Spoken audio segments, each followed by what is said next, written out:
Бидний эзэн болгоноор сайн бурах юм аамен. Баггүй.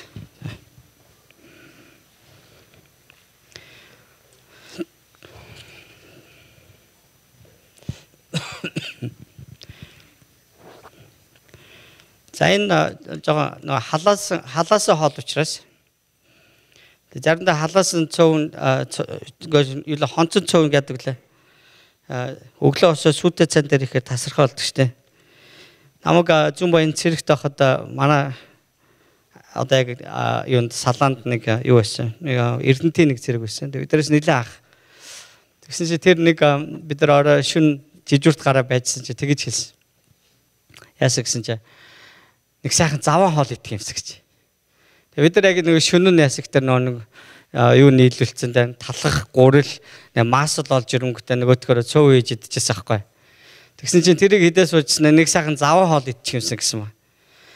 Хамгийн сонирхолтой нь ерөөсө тайлбарлах шаардлагагүйгээр бид нар юуг ойлгосон гэхээр өглөө сэрээд урд оройныхоо үлдэгдэл хоолн дээр цаа хийж идэх те. Тэр шууд санаад орсон ба. Тэгээ бүгдээр зарим нь гурилтай шүлэн дуртай юм байна. Тэн дээр цай хийхээр гоё байдаг л гин. Дахин халаахаар бүр ингээд илүү заваараад ингээд гоё болдог л гин нэлцаагаа те. Зарим нь болохоор цөөнг одоо сүтэ цай майтай ингээд өглөө ягаад гэвэл их сайхан байдаг тухай ирсэн ба. За та бүхэн нэлээд олонных нь ам нь хөдөлж байгааг харлаа. Өглөөний цайгаа жоох уугаагүй мод янзан те. Өдөр мөдрийн үе чамчаа гэж.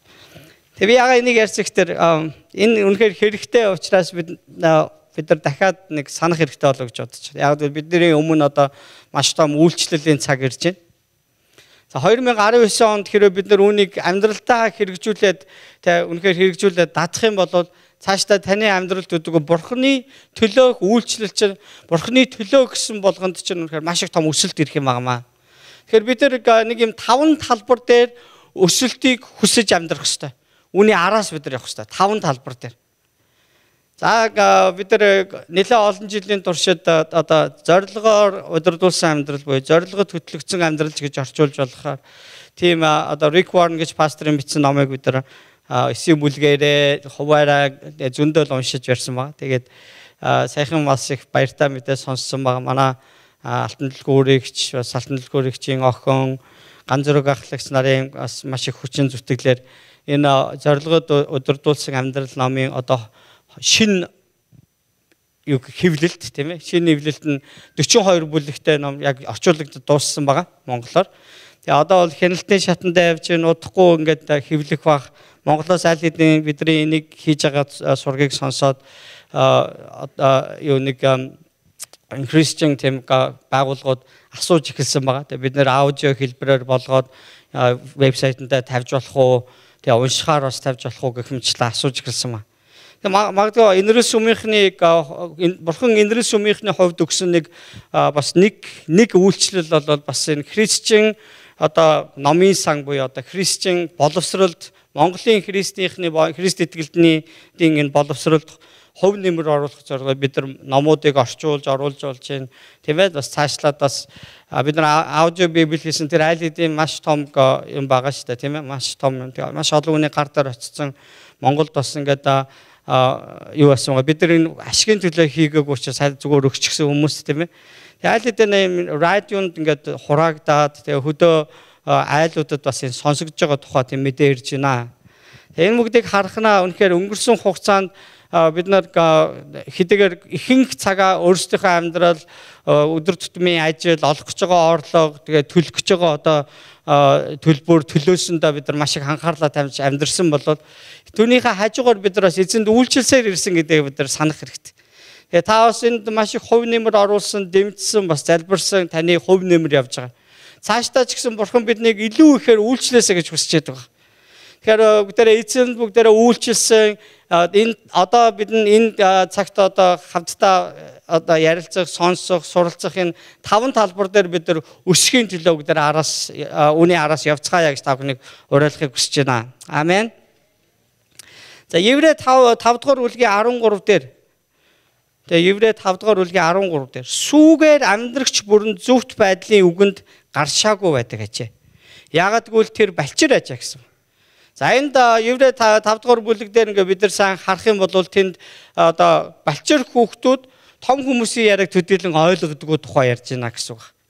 Тэгэхээр Христэд итгэгч хүмүүс анх цуглаанд ирснээс хойш ингээд одоо за миний хувьд бол одоо 27 дахь жил рүүгээ орж байна. Тэгээ 27 жил болчихсон хэрнээ би анхны үеийг шигээл ингээд нөгөө нэг те хариуцлага хүлээдгүй, төлөвшөлт байхгүй ингээд нэг тэгж амьдрсаар байх юм бол би яг сүүгээр хооллогч гэж. Тэгээд бас миний сонсох дуртай номлол зөвхөн миний амьдралд л сайн зүйлийг л би номлолоос олж хардаг. Харин би бусдын төлөө зориулъя гэсэн тийм ямар ч бэлтгэл, тийм сэтгэлгүй байх гэдэг бол төлөвшөөгүй амьдрал байгаа. Яг нялх хүүхдээ гэсэн. За манай гэрт одоо 3 хүрэх гэж байгаа нэг жоохон байгааг би зөндөө ярьдаг. Тэгээ 12 жил сонссон хүмүүстэй манай амкаг их сонссон баг. Одоо сүүлийн үед ингээд энэ нөгөө төгөлдөр рүү шилжсэн баха тийм ээ. Төгөлдөр гэж нэг нөхөр байна. Тэнд дээрээс ингээд бүх юмыг өөрийнхөө эргүүлэх гэж ингээд. Тэгээ одоо би өнөө өглөөхөн нэг уншаа суужсэн тэн дээр яасан гэхээр бид нэр хүүхдээ хүмүүжүүлж явахдаа бүх зүйлэл ерөөсө тэр хүүхдийн төлөө эргэжээдэг гэж ерөөсө ойлгуулж болохгүй гэсэн нэг зөвлөмж байгааг харсан. Тэгээ би гайхаад уншсан байхгүй. Яагаад гэсэн чинь нэг юм болсон юм байна л да. Нэг одоо их гэх юм уу эцэг их хүүхдийнхаа сургуулийн бас нэг өөр нэг сургуулийн хүүхдүүдтэй одоо ингээд одоо хүүхдийнх нь явдаг ангийнхан одоо саксны багийнхан өөр нэг сургуулийнхантай одоо тэмцээн зохиох тийм арга хэмжээ зохион байгуулсан байл да саксан бөмбөгийн тэмцээн. Тэгсэн чинь нөгөө сургуулаас ирж байгаа баг нь бүр хитрхи өндөр маш хүчтэй тийм баг байж таарад нөгөө өөрийнх нь хүүхдийн байдаг баг нь ялагдсан баг. Тэгээ бараг л тэр хүний зүүрлэр бол бараг л 98-0 болсон гэж байгаа байхгүй. Тэгээ нөгөө өөрийнх нь хүүгийн тоглож байгаа баг нэг ч оноо авч чадахгүйсэн. Тэгээд хоёр баг л тоглосон. Тэгээд тэд нар тоглоом дууссаны дараагаар яасан гэхээр мэдээж төрүүлсэнд нэг шагнал магл өгнө штэ. Тэнгүүт нөгөөдөл чинь маш хурднаар зохицуулаад юу болсон гэхээр нөгөө хоёрдугаар байр буюу одоо хожигдсан хүүхдүүдийн урмыг хугалахын тулд гээд бас нэг за ингээд энд маш амжилттай тэмцэлтэд хоёрдугаар байранд орсон. Танд бас ингээд шагнал өгч яана гэдэг нэг юм хиймэл шагнал бий болгож байсан тухай тэр хүн дурдсан ба. Харин гэхдээ амьдрал дээр үргэлж ингэж эцэг их нь хүүхдийнхээ өмнөөс үнийг зохицуулаад байвал тэр хүүхэд ерөөсө тэмцэлгүй болдог гинэ. Тэгээд бүх зүйл дээр ялах ёстой гэсэн ойлголттой болчих. Гэтэл заримдаа хүүхэд чинь гүйж байгаа унцдаг шүү дээ. Унаа тэн дээр уйлах уу эсвэл ингээд яайга босч ирэх үү өдөр нь тэр хүүхдийн сонголт шүү дээ. Түүнээс ээж аав нь ингээд амьдралын бүх тэр үеүүдэд тэнд байгаад чадахгүй учраас заримдаа хүүхдтэй нөө гэж хэлж сураа. Үгүй энэ чинь болохгүй гэж хэлж сураа гэсэн. Тийм ээ. Тэгээд хүүхэд чинь гэрвээ нэг тэмцээнд ороод ялагдсан байлаа гэж бодоход тэр хүүхдэд юу гэж хэлэх вэ гэхээр за яг дараагийн удаа чи ялж болно шүү дээ. Амьдралд чинь тий up and down буюу одоо өксүр уруу газар зөндөл байгаа шүү. Унах босох үе зөндөө байгаа шүү гэдгийг бид нар хэлдэг байх ёстой. Тэр хүүхдтэй үнийг ойлгуулдаг байх ёстой гэж хэлсэн. За тэгвэл сүүгээр хоололдог тэр одоо балчир итгэгч нарын хувьд ядггүй л яг ерөөсөө тийм нэг ялагдал гэдгийг сонсох дургүй байдаг байна л да. Гүй энэ одоо сүмд явах юм бол амьдрал дээшлэн гэсэн яалаа л гэж бодоод яваад идэх тий. Тэгээ би одоо ингээд би өөрийнхөө хүслээр ямар нэг юм төлөвлөлөө тэгээ түүнийг бурханд хэллээ. Бурхан минь би одоо энэ ажилд орохгүй бол би танд итгэхгүй шүү гэдэг тийм хандлага анхлын ирж байгаа хүмүүс байдаг байхгүй. Тэгжээс удаа байна уу? Би бол бас маш их маяглажсэн хүмүүсийн нэг штэ. За тэгээд харин балчир байхдаа бид нар ийм арга шин гаргадаг юм л дээ. Бурхантай ингэж барьцаж одоо нэг бартардах гэж яриад штэ тий. Та ингэх юм бол би таны төлөө үйлчлээ. Тий. Та ингэх юм бол би таны төлөө их сайн юм хийж чадна гэж ингэж боддог. Харин бурхан биднийг харахтаа юу гэж бодгоо гэхээр өнөөдөр нэг хүний номлолыг би бас хараад сонсоод байжсан. Дуун жоохон онцгой дээр нэг бицэн минь уншсан чинь ингэж хэлсэн ба. Бурхан биднийг төгс болгож байж удирдахын тулд биднийг дуудаагүй. Харин биднийг төгс нэгнээр удирдуулаасаа гэж биднийг дуудсан маа гэж хэлсэн. Биднээс төгс байдлыг бурхан шаарддаггүй. Харин бурхан биднээс юу хүсвэл тэр өөрөө төгс учраас чи надаар удирдуулаарай л гэж хэлдэг байна шүү дээ. Тэгээ заримдаа ингээ нөгөө одоо манай жоох өдөр ингээ одоо их жоохон өөр болчихж л дээ. Анх ингээ 3 дугуйтаа л юу шүү дээ тийм ээ. Тэгээ уг нь ингээ нэг жигээд болчмоор байгаа. Тэгээд жих гэдгээ мэдхгүй ингээд нэг дээр нь суучаад нөгөөдг нь явахгүй болох төр жоохон ингээд байгааг би харж агаад хөлийг ингээд тавьж өгсөн чинь амар ууралсан байхгүй. Яг гэхдээ нэг хөлөнд нь хүрлээ гэдэг. Уг нь бол би нэг дугуй унал сурагч гэдэг байхгүй. Бурхан заримдаа бидний амьдралд ийм зүйлүүдийг бидний өмнө тавьдаг. Тэгэхээр заримдаа бидэрт яг яаж хийхийг хэн нэгнээр харуулдаг. Харин бид нар уурлаад байдаг. Тэгээд гих мэтлэг ийм нялх занг болол юу гэж хэлж байгаа нөхдөр сүүгээр хоололдог хүмүүсээ гэж. За тэгээд сүүлийн үед дэлхий дээр одоо номлолын бас нэг юм төрөл гарч ирсэн. За зарим нь бол жоохон шоглоод баяжхын теологи гэж нэрлэдэг бас. Ойлгосноо тий? Баяжхын одоо өөдлөн дэвчхийн теологи ч юм уу. Теологи гэдэг нь бурхан судлал л да. Тийм утгатай. Тэгээд тэр юуныг тухай яриад байгаа чи гараал хүн болгон руу инээж гар яг хүн болгонтой ээлдэг яар. Тэгэх юм бол чиний амьдрал аяндаа тэр эерэг зүйлүүд орж ирнэ гэдэг тийм одоо онол гэсэн үг. Тийм номлол гэсэн. Чи бурхан өгөөлээ, бурхан чамайг өрөөгөөл гэж. Тэгээд энд юу орхигддог вэ гэхээр заримдаа бурхан энэ сард танд өгөхгүйгээр төлөвлөсөн байж болно шүү дээ. Жохон амар юм ярьж эхэлж байна уу? Бити түгшээрээ. Заримдаа үнэхээр яг тийм тохиол байж. Манай одоо хүүхдүүдийн хувьд тэгэл жоохон цамаан болох гэдэрвэл аав ээж нь яг хүүхдэр хүнсээ авахгүй нэг жоохон удаачин. Тэг хөргөгч хоосрох тусмал тэдний одоо нэг юм юу ч хамаагүй идэх хүсэл төрж байгаа шүү дээ. Яг л амьдрахын тулд. Уг нь бол ингээ бүх юм хөргөгчөндөө байгаа л байвал тэд нар яг хүүхдэр ингээл сонгож шээ муутгаал те идчих ч юм олдохгүй байгаа юм шиг ингээл уурлаад сонин зан гаргад. Бурхан бидний амьдралд үргэлж тийм шулуун дардан замыг тавьж өгөхийг хүсээгүй. Шалтгаан нь тэр бидрийг өсгөхийг хүсэж байгаа. Амен. Ана автаг одоо ихэнх нь түрүү жил танилцсан баг. Одоо энэ жил 71 хүн байж байна. Яг намайг 15 хүрсэн өдөр ингээл манай сайхан ингээл миний төрсөдөр өндөгтөө хуурга хийдэгс аахгүй. Ер нь нэг хүүхдүүдийн төрсөдөр. Өндөгтөө хуурга хийж мэгээл ингээл тэгээ би сайхан нөгөөдгийн нийт шимтэл бэлэг гордол байжсэн чинь аав нэг хуучин пижако гэдэг байхгүй. Тэгэл би бодсон аахгүй. Яагаад надад бэлэг өгсөнгүй вэ? Би ямар айл төрчөө вэ? Гэх мэтлэн нэг янз бүрийн бодол төрхийн сацуу одоо аав надад юу гэж хэлсэн гэхээр за одоо 15 хүрлээ том боллоо. За өнөөсөө аав ээж нь чамд ирсэн гэдэг шинэ хувцс мовц тиймэрхүү юм гэж авч өгч чадахгүй шүү. Чи манад хонж болно үнэгүй. Манагаас хоол идж болно үнэгүй гэж. Яг тэгэж хэлсэн шүү. Тэгээ би саяхан хэлсэн чинь манай хоёр нэлээ энийг хэлсэн. Тэгээ тэр надад ямар ч очроо авчирсан бэ гэхээр би амьдралдаа хариуцлагатай байх ёстой гэдэг ойлголт авчирсан. Тэгээ мэдээж өсвөр нас байсан учраас нэлээд зөрүүд одоо бас нэг муу юмд дурламтгай нэг тийм үе таарчихсан учраас нэг хэсэг бужигнж явсан. Харин тэрнээс хойш яг надад байгаа ойлголт юу гэхээр аав ээж маань өөрсдөө хүсэл надад юм өгвөл би авъя. Тэгээ түүнээс бол би хизээш нэхэж авахгүй дахиад те одоо тэр хоёр маань намайг өдөө зэрэгтэй болгосон байна гэдэг утгаар хандаж эхэлсэн. Бурхан заримдаа таны амьдрал үнэхээр яг хүссэн болгоны чинь өгөхгүй байгааг та анзаараарай. Би саяхан нэг багын найзуудаа зүүдэлж сонсон. Тэгээд өглөө нэнэд хүржээлээ штэ. Манайг найз тэгжсэн.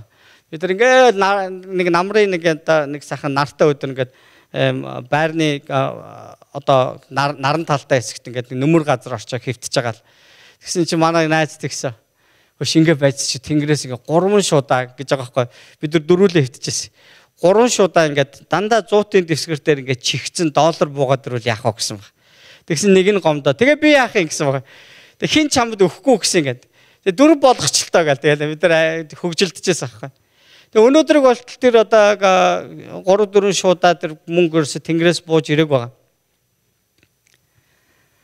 Тэгэл бидний амьдрал сайхан болчих юм шиг бид нар заримдаа боддог. Дандаа нөгөө англиар бол shortcut буюу бид нар нэг юмыг алгасах гэж те товчлох гэж их үздэг.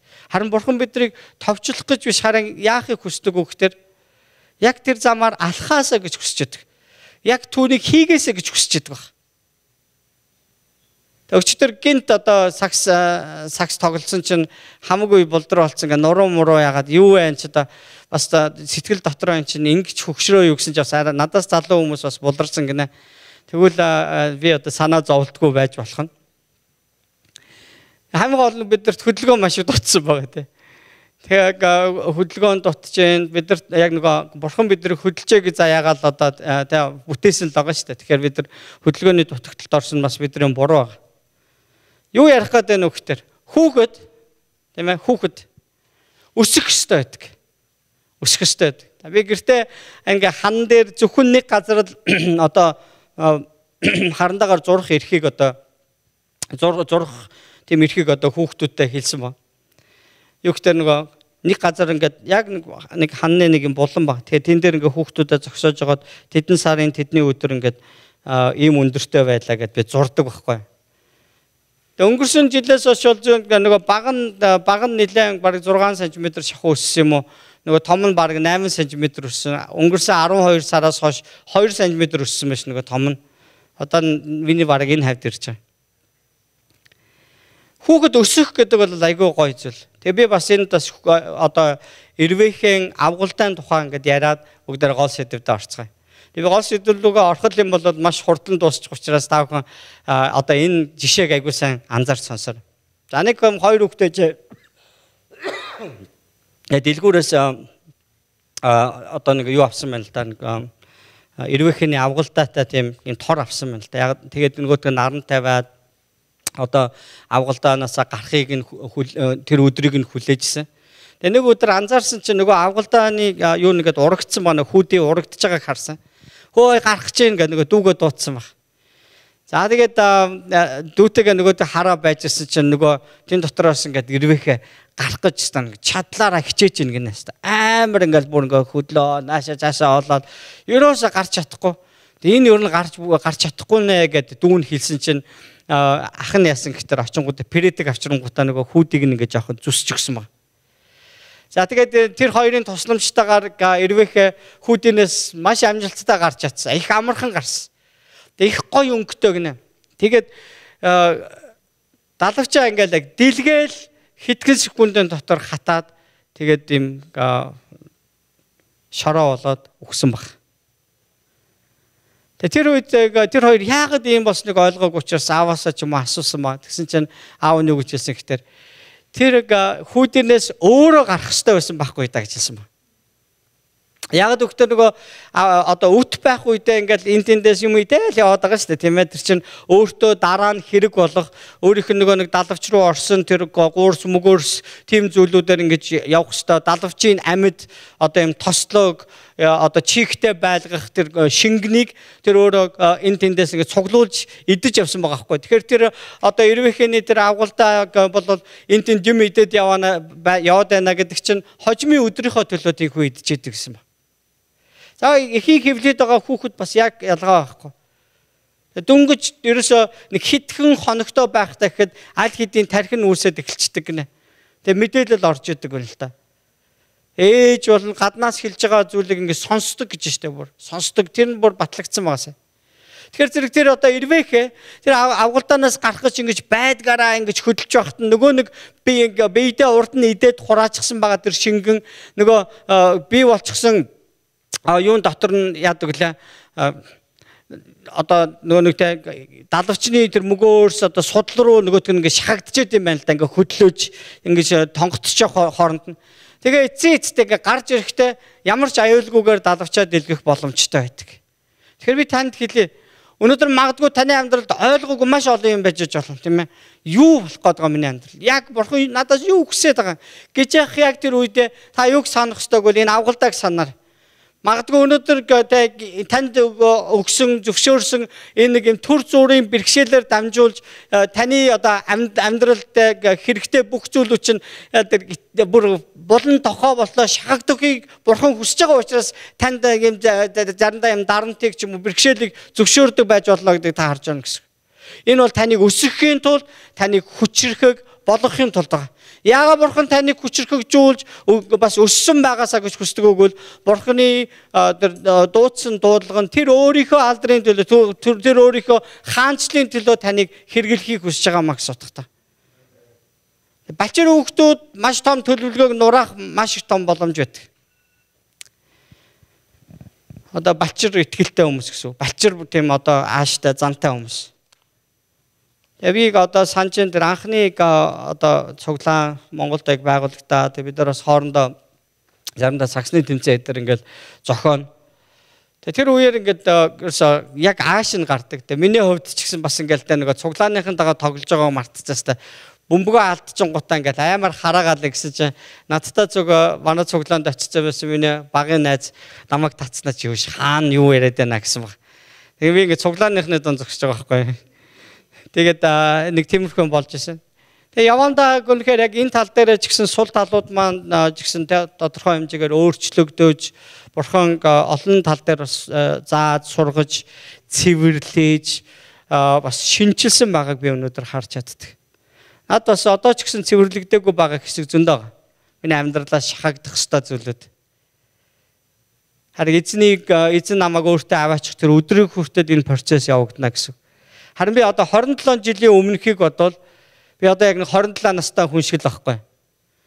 Харин би нөгөө анх цуглаанд ирсэн шигээ нөгөө л өөртөө юм наах гал энэ ч одоо цуглаан дээр очисон чинь тэр нараагч надтай мэдлсэнгөө тэр гамбаа намайг тоосонгөө тэр одоо тэгээд ингээд өөрөө нэг цуглаан дотор ганцаардсан ийм хүн байх биш одоо харин би бусдын төлөө өөрийгөө өгдөг хүн болж өөрчлөгдсөнөө би анзаарч байгаа. Хин нэгэнд асуудалтай бол би тэр хүн зовлонгоо ярихаас илүү тэр хүнийхийг сонсож тэр хүнтэй хамт залбирах гэдэг бол надад одоо өөрчлөгдөн шинээр ирсэн тэр зан чанар байгаа байхгүй. Урд нь бол би дан амиа бодогч байлаа шүү дээ. Тэгээ энэ бол бас нэг өсөлт байгаа юм л да. Өсөлтийн тухай ярьж байна гэсэн. Тэгвэл бурхан биднийг өсөөсөө гэж хүсэж байдаг. Өссөн байгаасаа гэж хүсдэг. Бүр насанд хүрэгч бүр эцэг эхийн тэр хэмжээнд очлоо өссөн хүн байгаасаа гэж бурхан биднээс хүсдэг байна шүү дээ.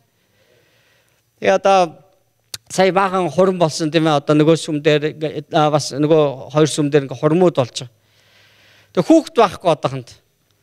Тэгээ хүүхэдтэй болоогүй байгаа учраас одоо яг эцэг их болоог байгаа ш. Зүгээр л эхнэр нөхөр хоёр байгаа байхгүй.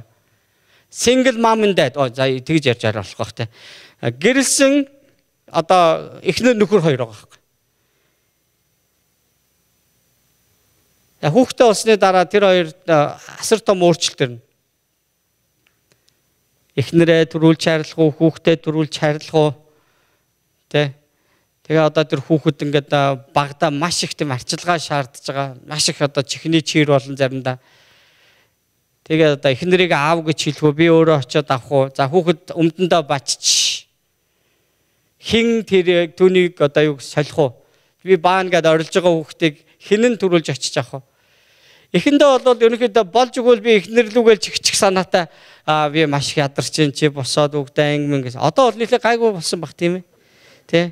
Би бас тэгж бодоод байгаа нэг одоо нэг дүнгээ тавиулах цаг болсон юм шиг одоо байхгүй.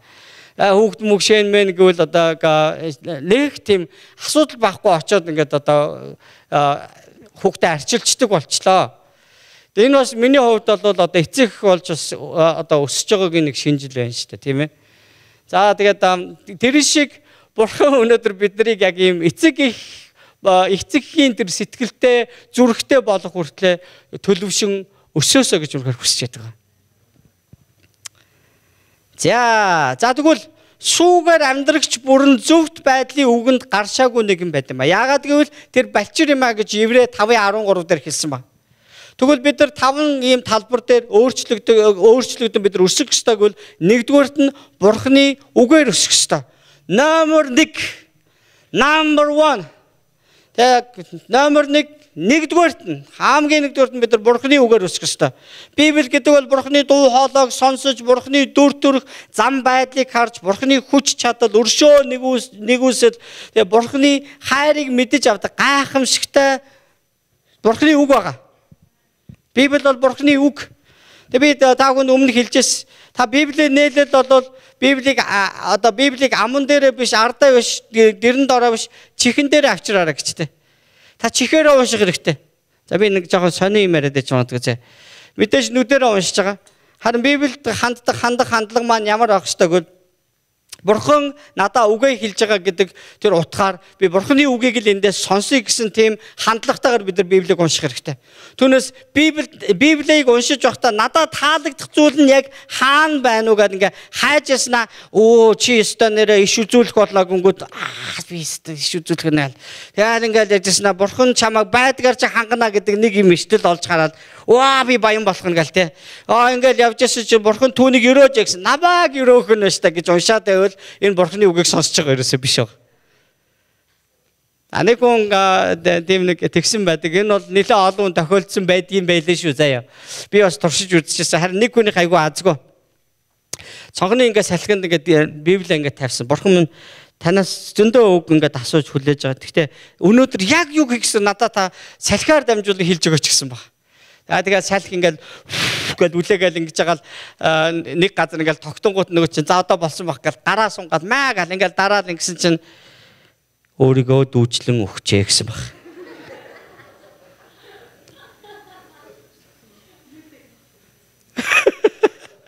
Тэр нөгөө Есүсийг барьж гисэн юу даа гэдэг тэгж үтсэн байдаг шүү дээ. Яг тэр хэсэгтэр ингээд дарцсан. Яг тэгвэл тэр үе чинь зөвхөн шинэ гэрээ уншдаг гэсэн байхгүй. Тэр үе амар шоконд орсон баг. Тэгэхэд бүр гайхаад сүм дээр очиод одоо сүмийн ахлагчаас асуусан ба. Би ингээд Бурханаас үг авсан чинь өөрийгөө дүүжлэн өгчээ гэсэн тийм үг бах. Энэ яг юу гэсэн үг. Бурхан намайг амиа хорлол гэж хэлээгүй л байлтай гэл нэг амар ингээд гайхаад атсан чинь нэг ахлагч нь энийгээд хэлсэн.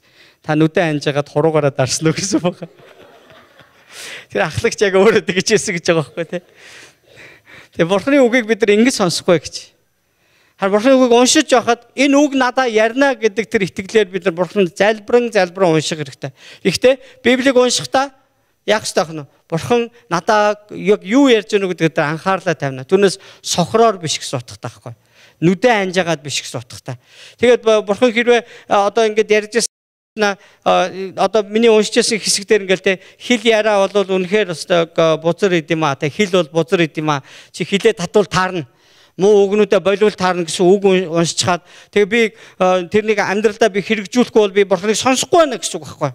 Тэр тал дээр би өсөхгүй байна гэсэн үг.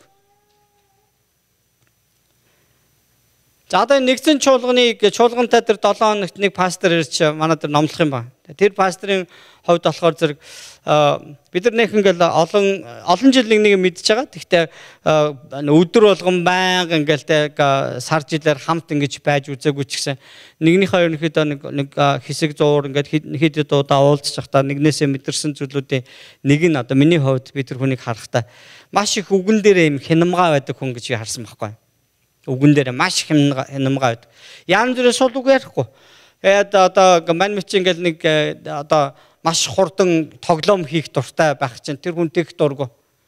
Тэгээ би тэр хүнтэй байж байхдаа ингээд тоглоом хийгээд байвал тэр хүнд бол жоохон зохимжгүй тавгүй байгааг би анзаардаг учраас хажууд амар номын болдог байхгүй.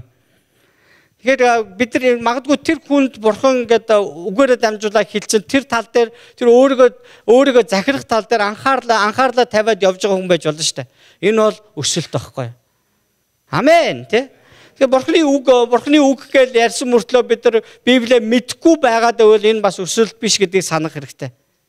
Өсөлт биш гэдгийг санах хэрэгтэй. Өсөлт гэдэг бол бид нар Бурханы үгээр амьдрах тухай ярьж байгаа шүү дээ. Бурханы үгээр амьдрах тухай ярьж байгаа. Нэгдүгээр Петр 2:2 дээр үгийн цэвэр сүг нялх хүүхдүүд адил хүсэн тэмүүл ингэснээр та нар үгээр авралт хүртлээ өсөх юмаа гэж хэлсэн байна. Бурханы үгээр бид нар өсөх юм байна. За бид нар олон жил одоо ингээл итгэгч гэж явахдаа цуглаан тууштай явахыг Библийг өдөр бүр уншихыг сураагүй, тогтмол залбирч сураагүй, чуулган дотор нөхөрлөж сураагүй, чуулганд үйлчилж тууштай байж үзээгүй, нэг чуулганд насан туршдаа үнэнч байхыг гэдгийг мэдэхгүй, зан чанарын өөрчлөлт гээд нэх юм байхгүй, уудаг, татдаг, ууралдаг, аргалдаг л хിവэрэ сайн мэдээ тараахыг тууштай хийж сураагүй, дагалдагч үлдэхийг тадар ямар ч ойлголт байхгүй, өргөл 11-гээ тууштай өгч сураагүй. Тэгээ ер нь юу хийгээд яаж яваад байна гэмээр хэрвээ амьдарч байгаа бол бид нар бол өсөөгүй байна л гэсэн утгатай. Тэгвэл бүгдээ энэ 2009 онд арай жоохон өөр амьдрья. Амен. Библи өдөр бүр уншихад Библийг бид нар өдөр болгон уншихад ивэл авч чадахгүй ер нь юу гэж бодож байна. Дуулал 100 зөвхөн Библийн нэг одоо бүлгэл авъя л да. Дуулал гэж номын 119 дугаар бүлгийг авангууд тэнд 11 дугаар ишлэлдэр Библи таныг гэм нүглээс хол байлгана гэсэн байна. 28 дугаар ишлэгийг харуул Библи таныг хүчрхэгжүүлдэг тухай ярьж байгаа Бурхны үг. 105 дугаар бүлэгдэр таны үг миний хөлдөг дэнлүү замыг минь гэрэлтүүлэгч үлээ гэж хэлсэн байгаа. 111 дээр Библи таны зүрхэн дотор баяр хөөргийг өгдөг тухай зүрхний баясгалан гэдгийг хэлсэн байгаа. Бурхны үг гэдэг үгээр хэлж байгаа шүү заа. Тэгээд Бурхны үг мэрэгэн ухааныг бидэнд өгдөг тухай 130 дээр бол 165 дугаар ишлэл дээр Бурхны үг амар амгаланг өгдөг тухай ярьсан. 176 дугаар ишлэл дээр Бурхны үг таныг Бурхан руу эргүүлдэг тухай, буруу замаас эргүүлэн авчирдаг тухай ярьсан баг. За тэгвэл хоёрдугаарт нь бид нэр залбирлаар өсөх ёстой. Залбиралд өсөх ёстой. За урчин 12 цагийн залбирал маш амжилттай болж дуслаа. Тэгээд одоо манай нараа гिच одоо бүтэн 12 цагийн туршид тэнцүүлсэн ба өглөө 8 цаг хүртэл тэгээ оюнгаа бит хоёрыг сүүлийн ээлжин дээр яваад очсон. Тэнд нараа гिच байж лсэн ба. Тэгээ маш их юм нараа гिचийг харахаар энэ залбирал дотор үнэхээр одоо ингэж өсөөж, тэмүүлж одоо ч гэсэн залбирлаар бурхантай залбирах дээр ингээ өлсөж байгааг нь харахаар маш гайхамшигтай зүйл байгаа. Тэгээ бид нар өнөөдөр энэрл сүмийнхэн бид нар энэ жил үнээр урд байснаас жилүү 7 дахин сүнслэг байцгаая өсцгөө гэсэн тийм зорилго тавьж байгаа шүү дээ. Тэгвэл бид нар залбирал дээр бид нар өсөх гэдэг бол маш чухал зүйлүүдийн нэг байна. Нэгдүгээрт нь юу гэсэн мөлий? Бурхны үг. За хамт хэлье. Нэгдүгээрт нь юугаар өсгөнэ? За тэгвэл хоёрдугаарт нь залбирлаар өс. Нэгдүгээр Тесалоник 5:17 дээр тасралтгүй залбир гэсэн байна. Залбирал бол юуны илрэл гэхээр итгэлийн илрэл байгаа. Би итгэлээр бурханд ярьдаг. Түүнээс бид нар хоосон хан руу ярьдаг байгаа. Бидний амнаас гарч байгаа зүгээр ингээд тааж мөргөөд ундаг биш. Бидний залбиралыг тэр амьд оршигч бурхан сонсдог гэдэгт итгэж байгаа итгэл байхгүй. Түүнээс тийм учраас Христэд итгэгч нарт ямар ч майн мэгзэм хэрэггүй. Тэгээ энэ цуглаанд ирэхэд чинь би анх одоо янз бүрийн үг зааж өгөөгүй шүү дээ. Би өнөөдөр гамбаа үйл хоёрыг бодож ирлаа. Манай цуглаанд дээрс цуглаанд явхаар шийдэл эрэхт манай цуглаан эхэлж таарж байсан шууд анханаас нь явсан юм байхгүй. Би янз бүрийн тийм юм зааж өгөөгүй шүү дээ. Бурхан залбиртаа ингэж залбираараа гэл те 7 удаа халалуя гэж хэлээ те. Эзэн минь гэж 3 удаа чанга амаа том ангааж агаад те одоо ариун сүсээ над ирээч гэд амаа ангаагаа 3 минут байгаараа гэж заагаагүй шүү дээ те. Тэ харин бурхантай ярих гэдэг чинь бурхан байгаа гэдэгт итгэж байгаа л тийм үндслэл дээр тийм одоо контакт үүсэж байгаа байхгүй. Та залбиралдаа яг ингэж хандаж чаддаг. Бурхан таныг үнэхээр яг сонсож байгаа гэдэгт та итгэж чаддаг. Нэсээ заримдаа ингэ нэг би зараахыг нь хүлээгээл бурхан байхгүй байна гэж бодоод ингэ байгаад байдгаа. Би бас яг шинков итгэгч нарын туршлагаас ярьж байхгүй юу, тийм ээ. Яг заримдаа тэгдэг байхгүй. Яг сүмдэр мэдэрсэн тэр мэдрэхгүй байхгүй байгаа тань. Жохоо хүлээч гээл те. Биенийх нь шар ус босгоё да. Бурхны орших ирж байна. Одоо л намайг сонсож байгаа байх гэдэг. Гүй бурхан таны би зарахгүйгээс хамаарахгүйгээр яг одоо ч гэсэн байжлага байхгүй. Та хаана тэнд байжлага. Тэгээд одоо нэг 20 гаруй жилийн өмнө манай найз нарын одоо хамгийн их орж залбирах дуртай одоо нэг favorite place буюу одоо нэг одоо хамгийн их дуртай цагаа бурхантай цаг өнгөрөхтэй байх дуртай гэдэг газар нь жорлон юм уу байны өрөөл байсан шүү дээ. Тэгээ хүн жорлон ормоор байгаад бол гараа байны өрөөр орчих. Байны ормоор бол гараа жорлон руу орчих. Яах гэдэг нөхдөр залбирах гэдэг байгаа байхгүй. Гэрийнх нь их ер нь өөрөөс нь бусд нь бараг л голцоо Христэд итгэж амжаагүй тийм үе байлаа шүү дээ. Өнөөдөр таны хамгийн одоо залбирахтаа хамгийн ихтэй одоо бурхантай цаг өнгөрүүлэхдээ хамгийн орох дуртай тийм өрөө гэж байдгүй. Бид нар одоо war room буюу одоо нэг залбирлын өрөөний тухай ярьсан, нэг залбирагч эмэгтэйн тухай, нэг залбирагч эмэгтэй өөр нэгэн эмэгтэй амьдралд нь асуудал тохиолдсон эмэгтэйг залбирагч болоход нь тийм ээ урамшуулж байгаа тийм тухай тийм кино бид нар үзцгээсэн. Тэгээ та бүхэн хэрвээ боломжтой бол war room гэдэг киног бас авч үзээрэй гэж хүсэж байна. Тэр таны амьдралд маш их том тийм сургаал өгүүлнэ гэж би бодож байгаа. хамгийн чухал зүйл нь залбирдаг бидний хувьд өгөөж туслаач хэмээн гуйхаас илүүтэй залбирал дотор өсөж Бурхан таны залбирлаар дамжуулан юу хийж чаддаг болохыг танин мэдээсээ өөрөөр хэлбэл нэг хэвийн залбирлын сэдвээс нэг шат дээшгээ ахих тухай ярьж байгаа гэсэн үг. За одоо бид нар одоо Эхлэл номон дээрээс харах юм бол тэр Яаков, Авраам, Яаков болон одоо Йосеф нар Бурханд залбирж байгаа тухай тэнд гардаг. Тэгээд Библиэлд хуучин гэрээнд ялангуяа Бурханд ингэж залбирсан чинь Бурхан түүнийг ингэж өрөөж гэсэн үгнүүд их байж байгаа. Одоо тэр Яхезхелийн залбирал гэж байгаа. Тэгээ Ябезийн залбирал. Яа нэг хуучин хэлгээр хэлж байгаа би. Ябезийн залбирал гэж тэнгуү чинь эзэн минь та хэл хязгаарыг минь өргөсгөж өвчин зовлон намайг бүртүүлээч те намайг ингээд өрөөгөөч гэсэн тийм утгатай залбирал хийсэн мэт. Тэгээ заримдаа хүмүүс яг энийг маань шиг хэрэгэлдэг. Маань мэгзэм шиг хэрэгэлдэг. Яг бол Ябез тэгээд залбирсан учраас Бурхан түүнийг өрөөнө одоо тэр залбирлыг нь Бурханд хэлчих юм бол Бурхан намайг өрөөнө гэдэг байхгүй. Тэгээ ийм хандлага бол буруу. Харин бидэрт нэг юм итгэл байх хэрэгтэй. Ямар итгэл вэ гэхээр Бурхан хаан ч гэсэн байгаа. Та бүр үнэхээр хэцүү одоо ингээл таны дээгүүр сум шунгнэж та мүлхэж хоол унд олдохгүй үнэхээр булан тохоо болгон таныг үхэл отж байгаа тийм үед ч гэсэн Бурхан тантай хамт байж л байгаа байхгүй юу? Амен. Тэгээд эзэн минь ээ гэж хэлэх тийм л хугацааны зайд Бурхан байж байгаа гэсэн тийм үг байдаг.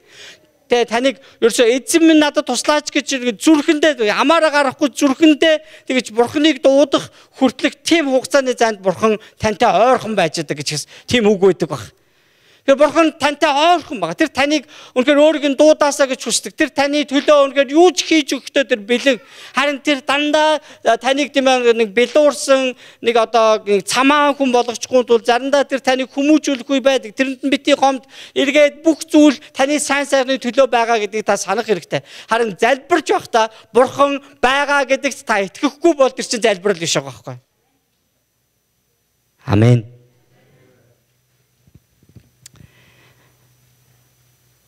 Цэрэгт би нэг чөлөөгөө явж байгаа нэг сахилагт 12 хоног суусан мэт. Тэгээд надтай нэг өрөөнд байсан өрөөнд одоо камерт хэм орсон нэг залуу тэр багнуурын нэг залуу байсан. Тэгээд яагаад тэр залуу тийм амар гонигтай залуу байсан би сайн ойлгоогүй.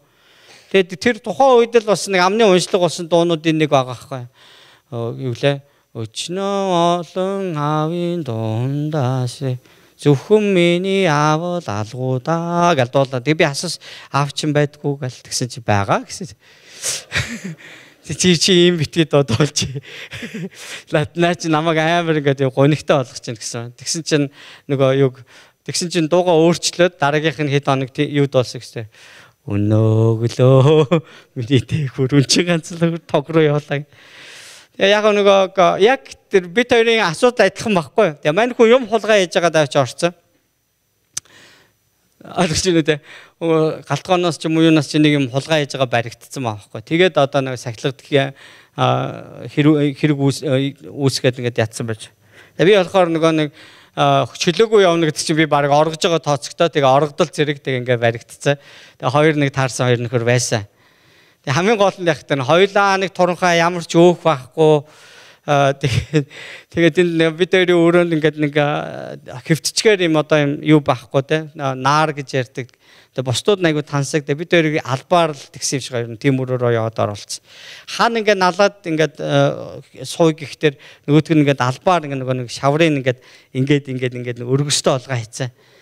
Амар тийм яг ингээд босоогоор байдаг. Тэгээд яалч واخгүй ингээд хөвтөг хэрэг гарна тэр чинь хавар байсан. Тэгээд зүүн баянгийн хавар чинь амар хүүтэж тийм ээ цогтохоо. Нөхөр хорондагийн амрыг ирээ буруугаар ясалж байна. Тэ манай да зулцгийг цогтох хоёр маа зүүн баянд бас олон жил байсан хоёр штэ. Болд ах ч гэсэн бас манай зүүн баянд байсан хүн баа. Амар хүүтэнтэй. Тэ шором илсний үеэр тэ. Яг тэр хүүтнийх нь үеэр нэг дан цамцтай. Тэгээд бид хоёр нэг бөөвisen хоёр юм нуруугаараа ингээд наалдаал тэгэл унтаж чадахгүй байдаг ус. Тэгээд нэг тэр нөхцөл байдлаас болоод тэр залуугийн авнаас гарч байгаа тэр дуу нь бол тийм айгу уйтгартай тийм дуу байсан ба. Тараг миний хувь жоохон ондоо байсан. Яагаад гэвэл би өөрөө одоо цэрэгт явахаас өмнө цуглаанд явжсэн. Тэгээд нэг жил гарангийн дараа би цэрэгт явсан учраас би тодорхой хэмжээгээр итгэгч хүн байсан баг. Бөөртөө итгэгч хүн. Тэгээд манай цуглааны хүртэл намайг эргэж ирж исэн тийм юу байдیں۔ Тэгээд би тэнд байж байхдаа юу гэж бурханд юу гэж хэлсэн гэхээр бурхан минь эндээс намайг хурдан гаргаач гэж би танаас гуймаарг байна. Гэхдээ энд байгаа миний байгаа зорилго нь яг юу байсан бэ? Намайг уучлаарай. Би одоо Улаанбаатар руу нэг түр явчаар дээрийгээд хинч зөвшөөрөөгүй байхад нэг ахтагаа гарч явж байгаа баригдсан байхгүй юу? Тэгээд хамгийн гол юм нь би дураараа хийсэн байна. Миний амьдрал таны гарт байгаа. Би танд захируулмаар байна. Гэсэн утгатай залбирал миний дотор явсан. Тэгээд яг тэр залбирлын дараа юу болж харагдсан бэ гэхээр нөгөө залуудаа би сайн мэдээ ярих хэрэгтэй байна гэдгийг ойлгосон. Сайн мэдээлэл тэр хүний зүрхийг баяр хөөртэй болгоно штэ. Тэр хүнийг аврах, мөнхийн амтаа болгох, тэр мэдээлэл тэр хүнийг баярлуулах байхгүй. Тэгээд тэр залууд би ярьсан баг. Тэгээд тэр залуу ингээд яасан. Тэгээд одоо би ийм байдалтай юм чинь надад тэгээд тусалж чадах болов гэсэн баг. Тэгвэл би хэлсэн баг. За нэгдүгээрт нь те чи наад дуугаа дуулгаа байл. Тэр дуунуудаа ерөөсөө битэд бол чи илүү жоохон өөдрөг бай те. Хүний амьдрал хаанч байсан бай. Чи бурхантай холбоотой болох юм бол чиний амьдрал өөрчлөгдөнө. Өнөөдөр тэр залуу юу хийж явдгийг бүүмэд би нэрийнч бүр мартсан ба. Тэгээд маргааш нь миний өрөөг сольсон. Ерөөсөө яг тэр залууд сайн мэдээ ярьсан миний өрөөг сольсон. Өөрөнд орсон байгаа. Тэгсэн чинь өдөр нэг жоох ингээд нөгөө дулаацуулах гэж наранд гаргана гэжтэй. Тэгээд наранд гарчаад ингээд суучхтаа нэг юм жижигхэн чулуунууд тэр нөгөө хашаанаас гаргаж хийддэг тийм ажилтай. Тэгээд байж байхдаа энэ чи зөндөө олон залуучууд гараад ирсэн. Тэгээд тэд нар надад жоохон тааруу хандах гэдсэн. Тэгснэ гинт чи ер нь хаанахих ингээл тэгсэн би хотих гэсэн чинь дандаа хотын цэргүүд орсон. Хотынхаа амир будлаантанаас. Тэгээд ясаа чи аяаных юм ороод л ингээл баахан яриа болоод ингэж байгаа л чи ер нь юу хүн тэгээд надаас асуугаад байгаа би Христэд итгэжгээд. Тэгээд тэднэрт би гадаа сууж байхдаа Есүсийн тухай ярьсан байхгүй. Маргааш нь нөгөө хэргийн эзэн нөгөө нэг ах намайг гаргаж ирж аваад гаргаж байгаа байхгүй 12 хоногийн дараа. Тэгээ нэг юм айгуусан ойлгож байгаа. Бурханд залбирахдаа намайг одоо эндээс л гаргаад өгнө. Намайг л гаргаад өг. Гэтэл чинь яг тэр надтай хамт тэр одоо тэр сахилагт сууж байгаа хүн зодоод алчсан 2 хүн байж л байна. Тэгээ өдөр болгон 7 хоногт нэг удаа бүр ингээд чойрлооч үлөө авч явж ингээд шүүх хуралд ингээд аваачдаг. Яг тийм асуудалтай 2 байгаа байхгүй. Ерөөсөө инээж чадахгүй тэр 2. Яг гэвэл тэр 2-ын гарт хүн өгцөн байхгүй. Хулгай хийсэн залуу одоо амьдрал нь хаашаа явах гэж байгаа бүүмөтэй айлын ганц хүү. Тэгээ натаа нэг өрөөнд байгаа залуу. Тэр хүнд ямар ч одоо юу алгагүй шүү дээ, тийм ээ. Тэгээ би өөрийгөө харсан чинь надад арай жоохон өөр одоо эерэг ирээд байгаа байхгүй. Тэ. За тэгээд би ингээд суугаал гарна л үсттэй, тэ. Тэгнэ л үсттэй. Харин бурхан намайг энд авчирсан шалтгаан яг юу байна? Хэрэв би нөгөө нэг балчир хүүхдийнхаа зан гаргаад бурхан минь та миний хамаг юм өрөөнө гэсэн чи яалаа эцэст нь би одоо энэ камерт сууж удаж чадахгүй ингээд ингэж намайг унтуулт хан түшээд ингээд тухлах тийм зав өгөхгүй байгаа шалтгаан нь бурхан намайг залбир гэж байгаа юм шиг надад санагдсан байхгүй. Тэгэхээр өнөөдрөөс эхлээд би та бүхэнд нэг хэвээр маш том хараал тавья заяа. Юу лээ? Нөгөө эсрэг нь юу лээ? Ерөөлээ те. Хараа шиг өрөөл заяа. Өнөөдрөөс эхлээд хэрвээ одоо бидний яриаг ярьснаас хойш шүн дунд бурхан таныг нэг аль нэг цагт ямар шалтгаангүй сэрээвэл тэргээ залбир өөртөө яар гэж байна гэж та ойлгож ороо л гэж аахгүй. Яг тэр үед та бурханы дуудлагыг авч ирнэ гэж бодоод та босоод залбирч эхлэх юм бол бид нар үнэхээр энэ залбирал дотор өснө. Таны залбирал зөвхөн өөртөө өгөөч гэжсэн бол таны залбирал зуучилдаг тийм залбирал болж өөрчлөгдөх юм бол та одоо өссөн байна гэж утгатай. Бидний шинжэнгөө 12 цагийн туршид шинжэнгөө залбирсан шалтгаан нь юу вэ? Очоод өөрийнхөө төлөө өөртөө залбирах байсан уу? Үгүй тийм дотор орж ирсэн хүмүүсийн ингээд залбирал ингээд сонсогдож байгаа. Тэгээд тэр хэний төлөө бусдынхаа төлөө залбирч байна. Тэр бүр хаус Монголын улс төр Америкийн төлөө одоо энд амьдарч байгаа монголчуудын төлөө ингээд залбирч байгаа залбирлыг тэр сонсч. Энэ бол залбирал дотор өсөх хүсэлт байгаа. гуравдугаарт нь сайн мэдээтэй хамт бид өсөх ёстой. Ром номын 10 дугаар бүлгийн 14-өөс 15 дээр тэгвэл түүнд итгээгүй тэд яаж түүнийг дуудах юм бэ? Түүнийг сонсоогүй тэд яаж түүнд итгэх вэ? Тэд тунхаглагчдгүйгээр яаж сонсох вэ? Илгээгдэхээс нааш тэд яаж тунхаглах вэ? Сайн мэдээг тунхаглагчдын хөл юутай сайхан гэж бичигдсэн байдаг гэсэн. Хэн нэгэн хүн тийм ээ одоо хэн нэгэн хүн сонсоогүй бол яаж бурханд итгэх вэ гэж хэлсэн ба. Тэгвэл тэр хүнд хэн нэгэн дуулгаагүй бол тэр хүн яаж сонсох юм те? Тэгээ түүний энэ сайн мэдээг тэр одоо дуулгах гэж байгаа хүн өөрөө бурханд итгээгүй бол тэр хэрхэн энэ ажлын төлөө дуудагдах байсан бэ? Энэ тунхаглагч байхгүйгээр хэн нэгэн яаж сайн мэдээг сонсох вэ гэж хэлсэн ба. Тэгээ бид нар сайн мэдээг тараах дээр бид нар өсөх ёстой гэсэн утгатай. Амен. Би таагүнд нэг юм одоо аяллахаа нууцаас нэг хальт задлаа. Би таахнаас таахныг бас яг энд одоо дэмжээрэй гэж би хүсэх болно. Хэдийгээр одоо бид нар маш их тийм одоо мөнгөний асуудалтай байж болно. Гэхдээ бидний би таахнд хэлсэн шүү дээ. Франц руу, Бельги руу, тэгээ Голланд руу ингэж голчлон сайн мэдээ түгээхээр 4 сарын 1-нд явхаар ингэ зэгч байна. Тэгээ Францад байгаа нэг гэрүүл одоо намайг дуудсан. Энд маш олон одоо итгэгч бурханд итгэдэггүй монгол хүмүүс байна. Энэ хүмүүс сайн мэдээ тараая. Та хүрээд ирээч. Тэгээд би таныг ирэхэд чинь чадлынхаа ирээр хүмүүс цуглуулсан байя.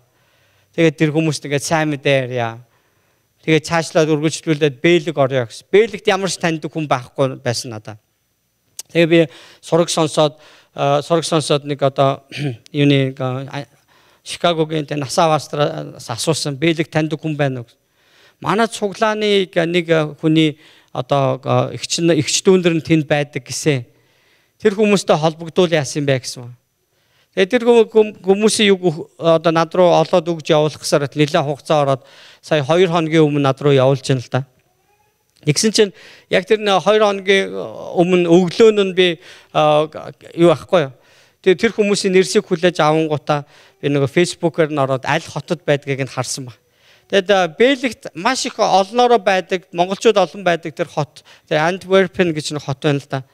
Тэр хотын нэр гарч ирсэн ба. Тэгээд тэр хүмүүсийг би фэйсбүүкээр ингээд нөгөө найз болоход хүсэлт явуулчаад тэгээ өөрийнх нь ингээд найзуудыг ингээд харж ирсэн. Надтай найз хүн байна уугүй харж ирсэн чинь манай 10 жилийн бүр тохоо нийлүүлээд сууж ирсэн ангийн охин маань ингээд Бельгид харагдах юм. Тэгээ би шууд ингээд яасан чи интернеттэй чинь би ингээд залгаад өө сайн уу маань би одоо 4 сарын тэдэнд танаад очих гэж байна гэж хэлсэн чинь оо тийм юм уу гэл яах гэж байгаа юм гэдгсэн. Би хүмүүст ингээ Есүсийн тухай ярих гэсэн маа гэсэн. Оо болно шүү дээ. Манай ээж одоо нэг бүтээсэн болгонд нэг гэрийн бүлэг гэдээ явдсан шүү дээ гэсэн. Танаа ээж чи итгэгч юм уу? Итгэгч гэсэн. Тэгээд тэр нэг 4-5 хүний сураг гарч шүү дээ. Тэгэхээр би одоо Бельгид одоо тэр нөгөө Францтайгаа гэрүүлтэй сангийн одоо тэ Утганбаатар пастортай ингээд дөрүүлээ бид нар яваад очиход биднийг хүлээж авах юм байгаа хгүй. Огт танихгүй хүмүүс биш бүр тэ. Бүр багын найз тэ. Бүр 8 дугаар анги хүртлээ ингээд зэрэгцээ суусан найз маань тэнд байж байгаа хгүй. Бурхан үнэхээр гайхалтай ажилтдаг. Боддоо тийм ээ. Тэг энэ 2019 оны 4 сард тэг одоо сайн мэдээний үйлчлэл хийн гэдэг явхад надтай тааралдуулахын тулд тэр эмэгтэй тэнд 10 жил амьдарч шít. Тэгээ ерөөс юм ууралсан шин хүн чинь заримдаа хүмүүс ууралдаг шүү дээ. Ямар ч ууралж байгаа шинж авахгүй. Ирэхээр чи тэгвэл би энэ баахан хүмүүсийг ингээл дуудаад тэгээд чи юм ярихгүй юу гэл ингэсэн байгаа те. Тэгээ би миний хувьд бол яг одоо Бельги бол үнэхээр тодорхой болчихсон. Одоо бол одоо юу дотор тэр Голланд айгу тодорхой болох хэрэгтэй. Голландд нэг юм заавал гарч ирнэ л даа угаасаа тийм ээ. Бид нар одоо сая ингээд энэ нэгцэн чуулган хийх гээд яж хахад байр сав ямар гоё бүтэж байна тийм ээ. Бурхан маш нарийн ажилдаг. Тэгэхээр сайн мэдээ тараалд нь таныг дуудсан нэг зориг байна. Таныг хэдэн онд хэдэн оны хэдэн сарын хэдний өдөр цуглаанд авчрах гэдэг чинь бүгд Бурханы төлөвлөгөө байсан. Тэгээд тэр таныг үнэхээр цагаас цаг жилээс жил тэр газар таныг хэрэглэхийн тулд өнөөдөр бэлтгэж байгаа гэдгийг та санаарай. Та хэн нэгэн сайн мэдээ ярихдаа ерөөсөө битгий ааж юм ээ. Христийн тухай зоригтойгоор тунхаглал Бурхан хэрвээ тэр хүний зүрхсэтгэлийг бэлтчихсэн байгаа бол та хазгаа мөрийн дутуу дөлмөг ярьсаж тэр хүний зүрхсэтгэл итгэлийг өгөх нь Бурханы ажил байхгүй юу? Харин тэр хүмүүсийн чихэнд сайн мэдээг аваачиж ярих гэдэг бол бидний үүрэг байдаг гэдгийг таны санаасаа гэж хүсэж байгаа. Тэгэж бодоод та сайн мэдээг тараахад би таныг өсөөсөө гэж хүсэж байгаа. Хэрвээ та үнэхээр хин нэг хүн жоохон дутуу ярьсан санагдвал та дараагийн удаа түүнийг яаж зөв илэрхийлэх вэ гэдэгтээ өөрийгөө бэлдэх хэрэгтэй. Үүнийхээ талаар залбирах ёстой гэж утгатай байгаа. Ингэснээр та өснөө гэсэн үг байна. Халелуя.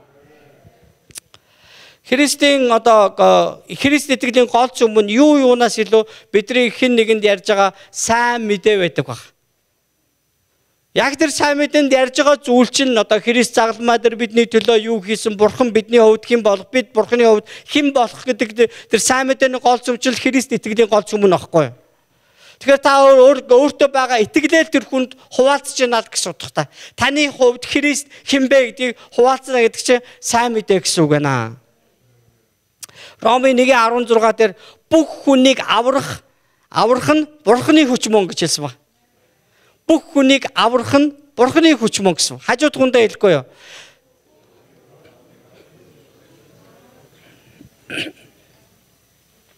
Бидний амьдралыг өөрчлөх хүч бол Бурхан. Амен. Амен. Сайн мэдээ нь хувь хүндэдэг гэр бүл, байгууллага, нийгмийг тэр чигт нь өөрчилдөг тийм агуу зүйлс юм а гэдэг бид нар түүхээс харж болно. Дөрөвдүгээрт нь үйлчлэлээр өсөх. За үйлчлэлээр өсөхөө хэлэхгүй юу? За бид нар дөрөв дэх зүйл рүү орж ийн. Эхний гурвын та надад хэлчихгүй. Хамгийн эхнийх нь юу байлаа?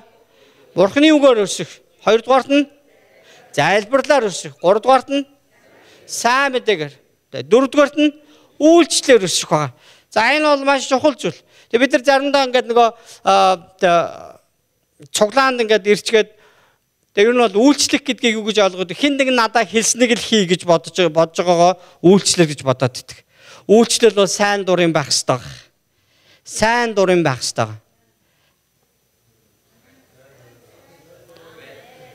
Энэ хэсгээр айгүй маш том итгэж байгаа шиг энэ. Энэгээр айгүй болоод байна. Үйлчлэл бол сайн дурын байх ёстой юм аа. Сайн дурын байх ёстой. Тэгээд чи энийг хийгээрэй гэж хэлэхэд л хийнэ гэсэн утгатай биш байхгүй. Зарим хүмүүс яг тэгж хүлээд пастор надаа юу ч хэлээг юм чи би юугаа хийд. Харин Библиэс харах юм бол үйлчлэл сайн дурын зүйл байгаа. Хин нэгэн хэрвээ таныг албадах юм бол түүнийг нь хоёр дахин хийж өгсөн хэлсэн байгаа шүү дээ. Чамайг хин нэгэн нэг ачаа зөөлөхөө ч юм уу нэг юм өргүүлж ингэ зөөлгөж өөртөө зарахын тулд хүчлэх юм бол нэг мод явахыг хүчлэх юм бол хоёр мод газар явж өгөөрэй гэж хэлсэн ба. Тийм хандлагатайгаар хийж өгөөрэй гэсэн ба. Түүнээс энэ ёстой хогийн амтай. Нэг километр газар биш 999 яваад энийг нь мөрөн дээрээс буулгах юм шүү гэж бодох бол энэ үйлчлэл биш байгаа. Үйлчлэл гэдэг бол ингээд бидний хүчилсэн ч хүчлээгүй ч бид нар сайн дураараа зүрх сэтгэл маань зөв хандлагатай байж өөрийгөө зориулахыг үйлчлэл гэж ярьж байна. Хүн бүр хүлээн авсан бэлгээрээ бие биедээ Бурханы олон төрлийн нэгүслийн сайн нэрвүүчиг үйлчлээрэ гэж хэлсэн байна. Заримдаа бид нар ингээд амар их зантай болдог. Одоо нэг хамтдаа юм хийх болох тэр. Бүгд л амар их тийм том юм санаа гаргаж ирэл өөрийнх нь зүгэл бид нар дайрдаг баг. Хүн чи хийж чадах юм чадахгүй юм гэж босоо штэ. Би одоо зарим хүн шиг тэгж чадахгүй. Одоо үлжээ яхад байгаа авьяас бол үнэхээр бас л их онцгой авьяас штэ. Бид нар олон жил бас Крисмсийн тайз ямар болж байгааг бид нар харж байгаа штэ. Манай Жаки байна. Тэр одоо тэр юм цэцэг мэцэг яаж хийгээд байна те. Надад байхгүй би ингэж чадахгүй. Миний цэцэг бол цэцэг шиг харагдахгүй л байх те. Тэгээ хүн болгонд янз бүрийн авьяас байж. Отох байх. Тэр гитар метар тоглож байгаа юм. Амар мэдрэмж. Нот мэдхгүй ш төрөөсөө. Яг үннийг хэлчихэ. Уучлаарай. Нууцын задлаа хийцтэй. Яа хэрэггүй газар ярьж юу яаж. Ерөөсөө нот мэдхгүй заяа. Бүгд сонсголоороо шууд тухайн үеийн мэдрэмжээр. Яаж ингэж байдیں۔ Бөөмөлж. Бурхан биднийг маш онцгойгоор ингэж бүтээсэн. Халелуя. Тэгээд хүн болгонд янз бүрийн авиасаа бид өнөөдөр харж байгаа. Бид нар бурхны өмнө тэг нэг нэгнийхээ төлөө бурхны юм сайн нервууд адил түүнийгээ зориулж үйлчлээрэй гэсэн баг. Тэгэхгүй ингээ за тэр хийчих юм чинь гэсэн утгаар битгий ерөөсөө хана. Хэрвээ энэ сүм иргэн сүм хамтдаа ямар нэг юм хийгээд зорж байгаа бол аль нэг газар нь та нэг дутуу юм олоод харах юм бол тэр таны хийх ёстой зүйл гэдгийг та бодох хэрэгтэй. За одоо ингээл энд нэгцэн чуулган муулган ингээд болно өөр хотод ингээл өөр чуулган дээр ингээл цуглаанууд дээр айлчилж очичоод би ингээд нэг мэтгэд ингээд нөгөө микрофоны кабель мабелийг ингэсэн явж байгаа байхгүй юу. Тэр чинь уган дээр цуглааныхны хийх ёстой юм шүү дээ.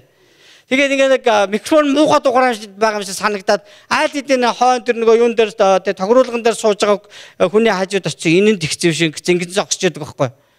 Тэгээд юу гэхээр одоо би өөрийнхөө одоо бурхан надад өгсөн тэр одоо талантын дагуу тэр бэлэг авиасын дагуу би одоо ингэ зүгээр өөрийгөө барьж чадахгүй шүү дээ. Тэнд би ингэ заавал очоод хин нэгэнд нь би зааж өгөөд ч юм уу. Надад байгаа нэг өөр нэг бас нэг авиас юу гэхээр би юуны дууны Магдалины дууны найруулга хийдэг. Тэр одоо миний хийсэн олон найруулгатай тэр дуулж байгаа л да. Харахад нэг энгийн юм шиг заяа. Яг ясам дээр тэнд бас нэг тийм учир байдیں۔ Тэгээ ярих юм бол цаг хүрэхгүй учраас болио. Би юу ярих гэдэг нөхдөр хүн болгонд бурхан нэг юм онцгой авиасыг өгсөн баг. Танд байгаа надад байхгүй. Надад байгаа нь магадгүй танд ингээд байхгүй байж болох. Тэгээ энэ юу гэсэн үг гэхээр нэг нэгэндээ ихэрхэж нэг нэгнтэйгээ өрсөлдөж нэгнээсээ илүү гараараа гэсэн утгатай биш. Харин нэг нэгнийхээ тэр орон зайг нөхөж үйлчлэх тухай ярьж байгаа. За нэгцэн чуулган тэр ойрног яг ингээ бидний тоосж байгаагаар ирэх юм бол энэ 400 том хүний тухай ярьж байгаа. Өөрсдөө бид нэр оруулаад 100 хэдэн тэр хүүхдийн тухай ярьж байгаа. Тэгээ тэр маш том одоо тэр сүмийн байранд бид нар бас тэр сүмийн байрыг бас нэг аюул дүртүүлчихгүй тул те манай хүүхдүүд яадаг лээ. Тэ аюул дөрчүүлдэг бид нар хамгаалах ёстой тэр хүмүүсийг хоол ундтай байлгах ёстой бид нар тэнд арга хэмжээ ямар нэгэн сааталгүйгээр явах ёстой тэнд бас өнгө үзэмжээр нь анхаарах ёстой тэнд бас чанар дээр нь анхаарах ёстой тэдний үлсэж ийн үгүй юу тогтоо тухтай байдал дээр нь бид нар анхаарах ёстой энэ бол бидний үйлчлэл байгаа байхгүй яг л бид нар энэ конференсыг гол зохион байгуулж байгаа хүмүүс учраас бидний хүн нэг болгоны оролцоо юм чи хэрэгтэй байна. Тэгээ 4-5 хагасанд та ажлаа алдсны төлөө бид нар мөнгө төлж чадахгүй шүү дээ. Би мөнгө төлж чадахгүй. Энэ бол таны шийдвэр. Үйлчлээ гэвэл үйлчил. Чадахгүй наа гэвэл ажил. Боломжоор ир. Би бол таныг шүүхгүй. Яагаад оролцдгүй ингээд шүүхгүй. Энэ бол таны сэтгэлийн зүйл байхгүй. Хэрвээ та үнийг төлбөртөө хийж эхлүүл эн чинь үйлчлэл биш та ажил болчихно үстэй. Тэгэхээр зэрэг би таныг яг үүн дээр анхаарлаа хандуулж үйлчлэлийг бид нар зөвхөн нэгцэн чуулган биш цаашдаа бид нар үнэхээр 9 бүлэг дотор гэр бүл дотроо бид нар сүм чуулган энэ одоо гадаа байгаа нийгэмдээ ч гэсэн бид нар энэ үйлчлэлийг бид нар хэрхэн хийх ёстой вэ? Сайн нэрвүүд шиг хийх ёстой. Ингэж бид нар өснө гэж бид хэлж байна. Амен. Нөхөрлөл одоо нэг самар хүний тухай зүрдлийг Есүс авсан байдаг. Нэг хүн одоо нэг дээрэмчтэй зодуулаад ингээд өхлөөд хөвтчихсэн. Тэгээ шархсаар болцсон, хувц сунарч авахгүй, эд дагуурч авахгүй ингээд ухаангүй хөвтчихсэн. Тэгээ нэг шашны одоо зүтгэлтэн хүмүүс хажуугаар нь ингээд өнгөрөөл байсан. Намын зүтгэлтэнгүүд хажуугаар нь өнгөрөөл байсан. Харин хүмүүсийн нэг тоодгүй, цус нь холилдсон одоо буруу шашинтай гэж ингэж гологддог нэг самар хүн хурж ирээд хараад маш хөрөвдөөд элчгэндээ тэр хүнийг мордуулад ойролцоо дэм буудалд аваачаад тэгээ тэр дэм буудал асарч сувлаад шархын боож сувлаад ингээд түүнийг тэнхрүүлээд хоол унд өгсөн байгаа. Тэгээ тэр хүн өөрийнхөө замыг хөөх хэрэгтэй болсон учраас тэр буудлын эзэнд үгэж хэлсэн гэхээр маа энэ одоо юуныхын зардал шүү. Тэгээд та энэ хүнийг асарч байгаач тэнхэртэл нь асарч өгөөрэй. Хэрвээ илүү зардал гарах юм бол би эргэж явах буцаж явах замдаа танд төлнө гэж хэлсэн баг. За энэ юу вэ? Үйлчлэл ахна шүү дээ. Энэ үйлчлэл. Үйлчлэл гэж энийг хэлдэг байна. Тэгэхээр энэ дотроо бодъё, эндээ бодъё, тэ хүлээж авъя. Бүгдээрээ үйлчлэгч нар болцгоё. 5 дугаарт нь нөхөрлөл дотор өсөх гэж байна. Эфес номын 2:19 дээр тийм бол та нар цаашид гадныхан болон ирмэл одоо зуугуул тийм цагаач хүмүүс биш харин ариун хүмүүсийн адил нутгийн иргэд буюу Бурхны гэр бүлийнх юм а гэсэн. Бид нар мөнхийн хаан тулсын гэр бүлийнх, Бурхны гэр бүлийн хүмүүс аж. Та Христэд итгэж Бурхны гэр бүлийн гишүүн болсон бол бид нар нэг гэр бүлийнхэн багхгүй. Нэг гэр бүлийнхэн. Тэгээ нэг юм жоохон байхад ингээд ихчдэг аач нэг муудалцсан дүүнэр тагааж муудалцсан дүүнэр шоглон дүүнэр хоорондоо муудалцсан гэсэн. Боол гурвалжин дөрвөлжин ингээд тэр 6 хүүхэд бол ерөөсөө ингээд гачаал юм болдог байсан ерөөсөө. Тэгээд ингээд жоохон томроод ирсэн чи намайг тэгдэг үстэй ингэдэг үстэй гэх нэг жоохон нэг юм адаар ааштай үн таарал тэр нь насан туршдаа нэгээ үзэхгүй байхаа гэсэн чинь одоо ингээ бүгдээрээ нас биеийн төхрөө гэр бүлтэй болоод ингээ үр хүүхдүүдтэй болоод нэгсэн чинь бүр наалдан фад болсон байж нөгөөдөл чинь нэгнийхээ тухай ярихдаа надаа уйлж шít тэдний очсон чинь тэр биеийн өвчтэй ингээд ийм байлаа гэдээ уйлж байгаа байхгүй ахта өөрийнхөө эгчийн тухай ярихдаа уйлж тэгээ бид тэрийг харж байхдаа гэр бүлчтэй тий гэр бүлэл ахгүй. Тэгээ багтаа хичнээн янз бүр нэг янз бүрийн үгээр хэлээл гомдож исэн ч гэсэн эцэст гэр бүл учраас тэгэл нөгөө уучлал гэдэг нь аль хэдийн явагдцсан харин нэгэндээ хайр халамж өрөв сэтгэлээр ханддаг болчихсон байгаа хгүй. Тэгэхээр сүм чуулган бол энэ үнэхээр яг тэр агуу нөхөрлөх боломж байдаг. Энэ бол бид нар Бурхны гэр бүлийн гишүүд хамтдаа цугласан. Тэгээ бид нар яг гэр бүлийн уур амьсгалаар бид нар амьдрах хэрэгтэй. Бурхны гэр бүлд шинээр хүн орж ирвэл бид нар үнэхээр тэднийг тосож авч яг түрүү ярьсан сайн дурын үйлчлэл хэрэгтэй. Анзаарга тэр халамж биднээс хэрэгтэй. Тэр хүмүүст бид нар та хүн танд яаж хандаасаа гэж хүсдэг тэр одоо халамжийг өөр бусдад та өгж өгвөл Бурхны гэр бүл халуун хайр нөхөрлөөр ингээд бэлгэж байна гэсэн үг байхгүй юу? Би нэг 4 хүний амийн сонсхын унтцсан уу?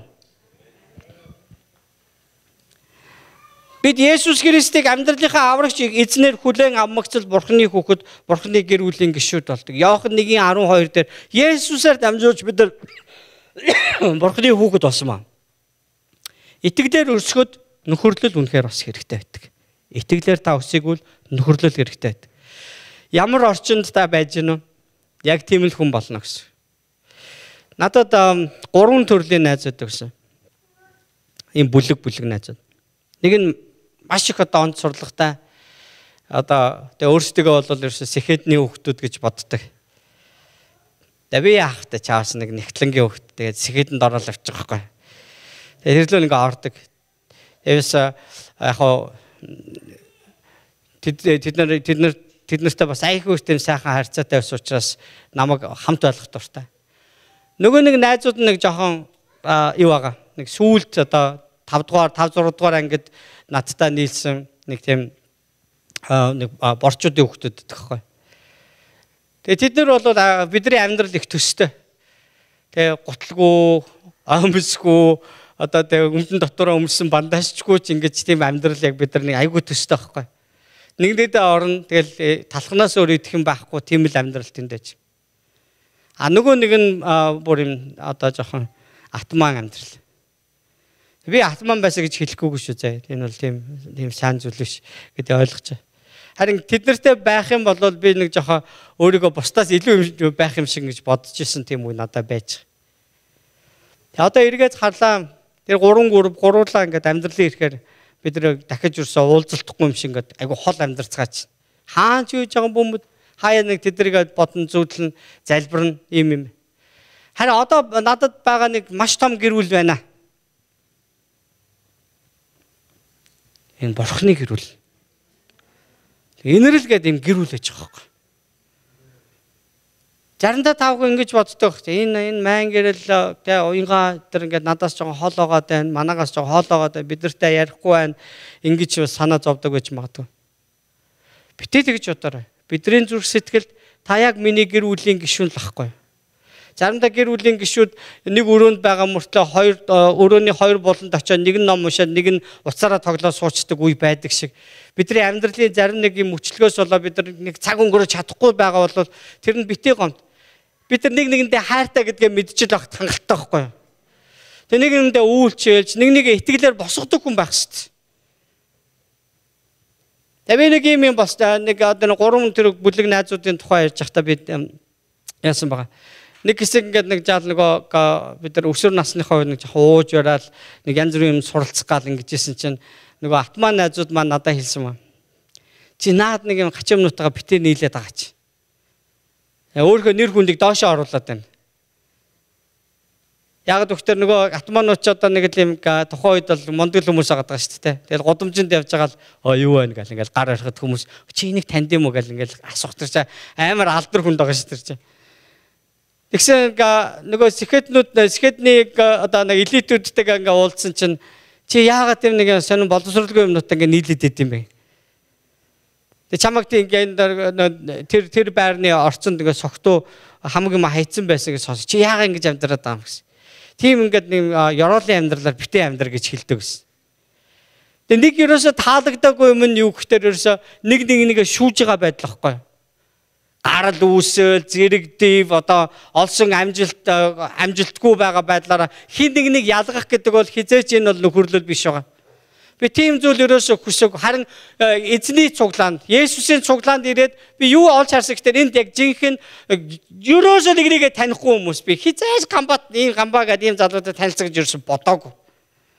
Бүр айгүй сони юм шүү дээ ерөөсө тий. Яаж явхаараа ийм хүмүүстэй танилцдаг юм бодлаа. Яаж яагаад ийм гоё ийм том залуучуудтай танилцсан тий бата матгаас л тий. Одоо ингээ эргээ харахаар бидний харилцаа тэр харилцаанаас илүү амьд харилцаа байхгүй. Илүү бодиттой харилцаа. Бидэрт нийлээд байх тийм сонирхол зөвхөн л Христэд итгэх итгэлээр л холбоотой байхгүй. Өөрөөр бол бид нар шал өөр хүмүүс. Өөр ааштай, өөр зан чанартай, өөр юм хийж авсан хүмүүс, өөр янз бүрийн гэр бүлээс гаралтай болооч бид нар нэг газар, нэг итгэлээр, нэг сүнс дотор, нэг баптизмтай, тийм ээ? Нэг эзэнтэй, нэг гэр бүл олчихсон сууч. Нэгнээс шаарддаг их зүйлээ болоод харин та өөрөө энэ гэр бүлдээ зүрх сэтгэлээ өгвөл та нөхөрлөлд өөрийгөө бүрэн оруулж яана гэсэн үг. Хажуудхундаа яг саяныхыг хэлээдэхгүй ойлгосон зүйлээ. Дахиад хэлчихв.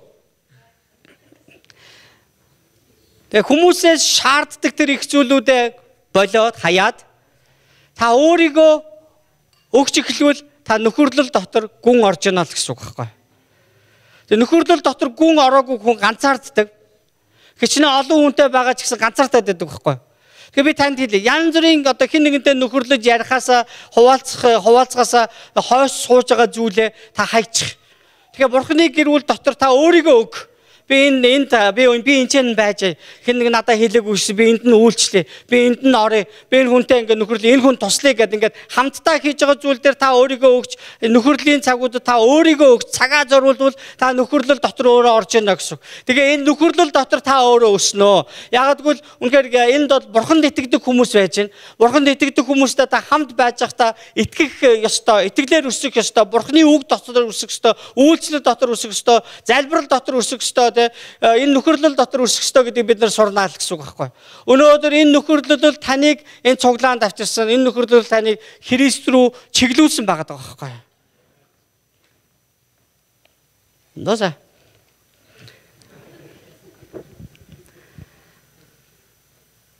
Бид нар хамтдаа нэг дуу дуулна. Тэгээд тэр дуу дуулахаас өмнө би таныг хэсэг зүрэн нэг жоохон одоо манай уянгаа ингээд гарч ирэх хооронд тэгээ 2 секундын дотор ингээд бодохгүй гэж хүсэж байна. Та яг ямар талбар дээр илүү өсөх ёстой юм байна? Ямар талбар дээр та илүү өсөх ёстой? Тэгээ бурханд би таныг залбираасаа гэж хүсэж байна. За өнөөдөр бид нар бурханы үгээр өсөх ёстой. Бурханы үгийг та хэрэг уншиж байна уу? Бурханы үг бол амьд үг. Амьд бурханы үг. Өдөр бүр бурханы үгийг уншихад авч болохтой ивэл яг юу байдаг тал та үнэхээр анхаарлаа тавьж амьдарч байна уу? Залбирлаар өсөх тухай сурсан. Залбирал бол итгэлийн илрэл гэсэн. Итгэлийн хувьд өсөж байгаа бол бид нар залбирлын хувьд шинжилэл хийж нэг шат агцгаая. Зөвхөн хоолныхоо төлөө залбирдаг гэсэн бол бид нар илүү талархал руу шилжцгээе. Зөвхөн өөрийнхөө төлөө залбирдаг байсан бол өөр хэн нэгний төлөө тэгээ залбирдаг болж би таныг өөрчлөгдөөсэй гэж хүсэж байна. Хэрвээ та өөрийнхөө амьдралын асуудалд зөвхөн анхаарлаа тавиад өөрийнхөө л асуудалтай анхаарлаа тавиад байвал та амьдралдаа зөвхөн өөрийнхөө асуудлыг л харна. Та өөр хэн нэгэн туслахаар өөрийгөө өгч тэгж үйлчлэж эхлэх бол Таны амьдралд байгаа асуудал биш харин шийдэлтэй гэдгийг та анзаарна. Танаас илүү зовж байгаа хүнд та тусал